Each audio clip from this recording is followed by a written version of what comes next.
I heard the sound before I even knew where to look. A heavy thud against lockers that made the air shake, then that second sound. Only a mother recognizes. The breath knocked out of a child, trying to pull it back in, and I was already moving boots, steady, doors swinging, hallway lights buzzing the way they do when a place pretends it's safe because it's bright, and there they were, my girls in a storm. They did not start. Maya was on one knee with one hand over her ribs and the other trying to scoop papers that didn't matter anymore. Lila was crouched in front of her like a shield, small body doing its best, and the man over them had his boot half raised like the floor belonged to him, badge catching the light like it could explain everything. Officer Brett Kincaid, campus security, with a voice trained to sound official even when the words were ugly, and he looked at me like I'd interrupted his scene, like I'd spoiled the ending he had in mind. He said, "Ma'am, this is a school matter you need to," and I didn't let him finish because there's a tone you keep for battle and for hospitals and for rooms where the truth is trying to die, and mine came out calm and sharp. Don't finish that sentence, and I held up a rectangle of metal that has saved me more times than I can count. Major Dana Cole, 303rd Security Forces, military police, and the 4 soldiers who came in with me set their feet without being told. Hands, steady eyes on his hands, and the hallway that loves to be quiet finally learned what order feels like when it's not pretending. People ask when I woke up to this fight as if I'd been sleeping while the world kept score, but I woke up in 2017 when my husband Caleb ran toward gunshots with a trauma bag and a medic's instinct, and somebody called him a suspect because his skin entered the frame at a bad angle. The report said he reached for his waistband. There was no gun, just gauze and shears, the grand jury said. No indictment. The city sent flowers that curled at the edges before I could throw the vase away. And after that I decided safety would be my religion, the kind that looks like small talk and tidy hedges. And yes, ma'am, at checkout counters. We moved to Silver Ridge because the brochures had the right words: diversity, excellence, safe. The font smiled at you. The schools had banners about inclusion and murals about kindness. And for a long time I tried to live inside that grin. I told Maya and Lila to keep their heads down to make their answers soft, so nobody's comfort got bruised. I tried to believe that quiet was armor, you know what I mean? That if we didn't take up space, then space wouldn't take from us. But quiet collects interest, and it shows up in strange places. It shows up when a teacher says your girls are so articulate, like language just wandered into our house and sat itself down. It shows up at a birthday party, when a mother touches Lila's braid and asks if I let them wear their hair natural. It shows up in a counselor's note about tone, in a principal's smooth smile when he says we treat all our students the same here, Major, and skips my name like it's a landmine. It shows up in the way Officer Kincaid walked the halls like he paid the mortgage boots, loud questions that weren't questions: where you headed, what's in the bag, you know, the dress code, right? It shows up in the way the popular kids called him BK, and he laughed with them like he had 2 faces. And my girls, smart as they are, learned the long way around certain doors. That morning he stopped them near a locker that never belonged to them, said something went missing, demanded their bags. Maya unzipped slow. Lila's zipper snagged, and in his mind that snag became a story he wanted to tell with his hands. His fingers dug into Maya's shoulder. "Don't talk back." "I didn't," she said. "But if you're listening for threat, you can hear it in any word at all." He shoved her into the lockers. Papers flew like startled birds, and then he kicked her. Not a stumble, not a misstep. A kick that made her breath go small and animal. And the hallway did what polite hallways do, pretended to be busy. Phones stayed in pockets. A teacher flinched and stared at a poster about respect, as if the letters could come down and help her. The ER lights were as bright as the hallway, like someone thinks glare can disinfect a story if you pile it on. The doctor was kind and careful. Bruised ribs, no internal bleeding, lots of rest, and the paper the school sent over said, "Fall during an altercation." Like the sentence could fold itself into a shape that looked reasonable if you didn't know the person inside it. 2 officers from Silver Ridge PD came and took notes and said they'd start an internal review. And I said, "Please don't use that phrase again unless you're going to tell me it means handcuffs." The older one closed his notebook like he was done being on my team. The younger one stared at the floor like it might teach him something, and we went home with a page that wanted to make sense of bruises and a house that smelled like antiseptic and fear.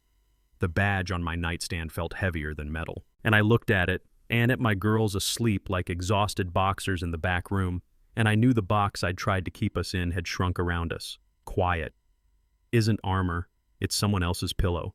It muffles the sounds that should be heard. so I picked up my phone and called a person who does not require pleasantries. "Renee, it's Dana," I said. "I need eyes." "Military or personal?" She asked both. I said. And she exhaled like she was laying a tool belt on a table. "Send me what you have. I'll send you what you need." The machine moved first. It always does, an English teacher with a spine. Ms. Priya Desai had felt her thumb hit record at the exact wrong moment and caught a blur of blue and the sound of a kick and Kincaid's voice saying, "You people never learn." And by afternoon, the district took her phone and put her on leave for privacy reasons. The principal, Ellis Voss, called me to ask for understanding. "Let's avoid social media. There's a process," he used that word like it was a soft blanket we could all hide under. And the next day, a video leaked on a neighborhood page that looked like the truth. Until you held it up to the light, the color was cleaner, the audio was gone, the timing was cut by a handful of seconds that made Maya look like she lunged. The caption said, "Officer reacts to student aggression." And within hours, my daughters were the kind of blurred faces people pretend they can't recognize while they point by evening. My security clearance was suspended pending review. The email was written by a person who knows exactly how to make your chest feel like a locked drawer to ensure the integrity. "We appreciate your service." And I sat on my bed with that rectangle of metal in my palm and understood that they weren't afraid of what happened. They were afraid of what could be proved. Yeah, that happened. The envelope slid under the door after dinner. No handwriting, just a printed line. "They're burying it. Don't let them." And a number. I called. A quiet voice answered. "This is Noah Kim. I used to work in district IT yesterday." I didn't anymore, and he told me what they asked him to do. Export the footage without audio trim. 6 seconds. Generate a behavior summary that matched the lie orders from Voss CC to Superintendent Marla Pierce, and he said he made copies of everything because he couldn't stand to watch 2 kids get hurt twice. And I said, "Noah, you have no idea what you just changed." And he said, "I think I do." And he sent the files. And Renee looped in 2 forensic friends who speak in timestamps and hash values. We built a chain that would stand up in a courtroom and on a phone screen. And when we had it lined up, we didn't add adjectives, we didn't need them.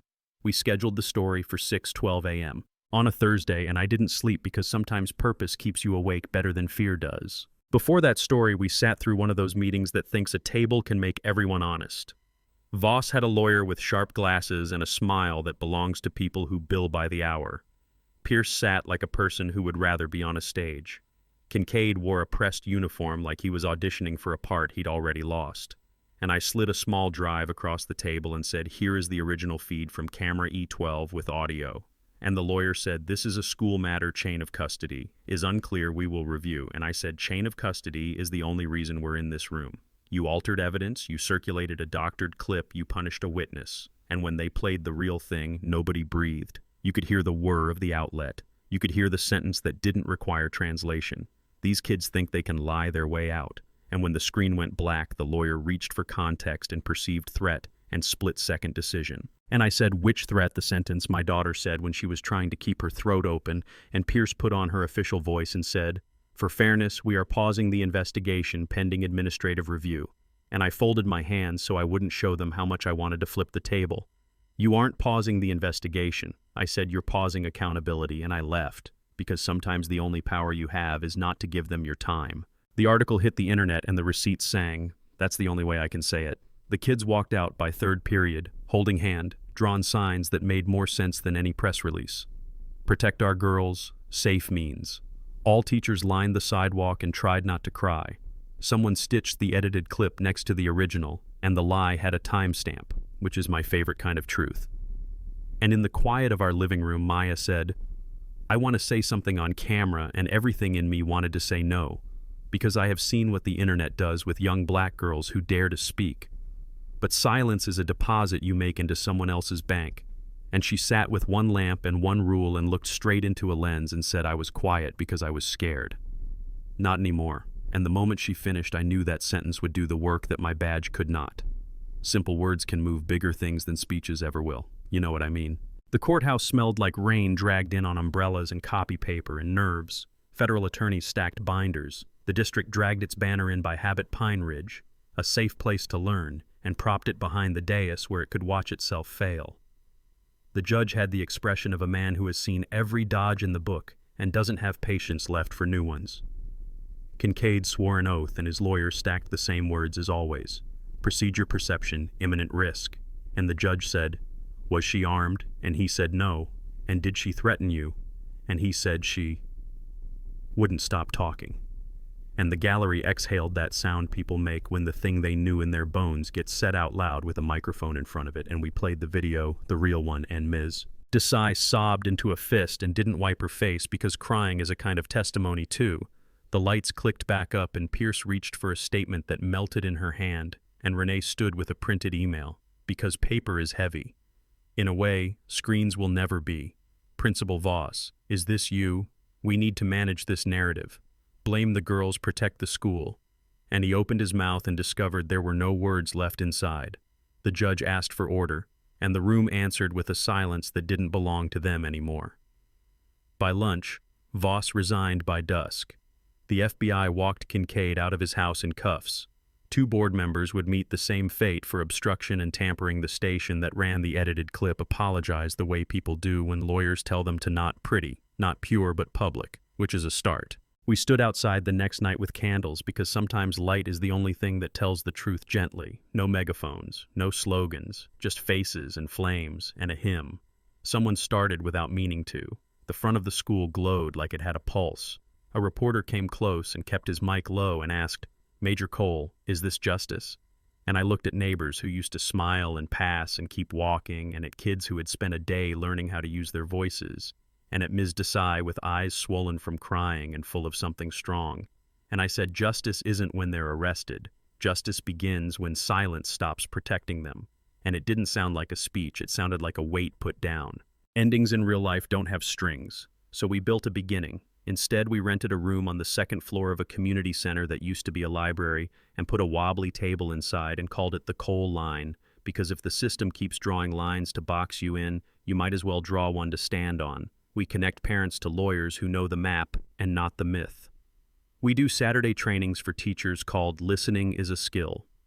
Noah set up a secure portal from a safe apartment in another city. Renee still texts at impossible hours.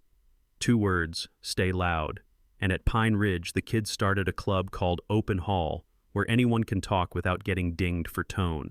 The first meeting had 6 people and a box of grocery cookies by the 3rd. They were dragging chairs and propping the door with a backpack. I stood in the doorway once and heard a boy talk about getting written up for a hoodie and a girl talk about her accent like it was a crime. And Maya nodded the way good listeners nod, and Lila wrote on a poster, "What safety means to us." And they planned a mural for the hallway where it happened. Not a scar, a map.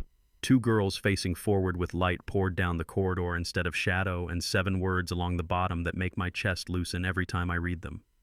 We won't be quiet anymore. A national show called it the Silver Ridge Reckoning in a 2-minute segment that was better than most because they let the documents breathe somewhere 2 states away. A 12-year-old watched on a cracked tablet and whispered, "If she can speak, maybe I can too. I will never meet her." That's the point. The line gets stronger when strangers stand on it. Kincaid's attorney is still filing motions, and the district still says due process through clenched teeth. And there are people who think my daughters lied. There always will be people like that. There are also people who stare at the cereal aisle when they see me in the grocery store, because hello, might pull loose a string. They've kept tight and still. When I walk past the mural and the sun finds it, my shoulders drop instead of rise. I think about Caleb on good days, standing in our old kitchen doorway, with that look he had when a tough job finally clicked that small yes that didn't need sound. And on other days, I sit at the wobbly table and answer messages from parents in cities I'll never visit. And I write back the same 3 things. You are not alone. Bring receipts. Stay loud. And if you need someone to walk that hallway with you, we will. Sometimes late, I replay the first minutes and do the thing I tell everyone not to do. I rewrite it. I imagine Kincaid remembering his training and stepping back, calling for a teacher waiting. Like patience could change the ending. I watch my girls make it to English and me in the parking lot finishing a coffee and thinking, maybe safety could be simple. Then I open my eyes because maps aren't for pretending there wasn't a forest. They're for getting people through it, next time without bleeding. Pine Ridge still hums, the floors still shine, but the glance people give each other when something starts is a little longer. Now the phones come out a little faster. The tone teachers use is a little more careful. It isn't perfect. It's better and better is the road you take to get to just. If you've listened this far, I'm going to ask you for something simple and hard. Tell me where you're watching from and what safe means where you live. Tell me if you've seen a story get edited to fit someone else's comfort and what brought the truth back for you. Silence or receipts.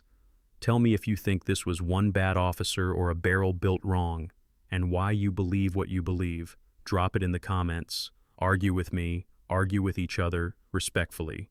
Share your own hallway story, if you've got one, because justice doesn't end when the shouting stops.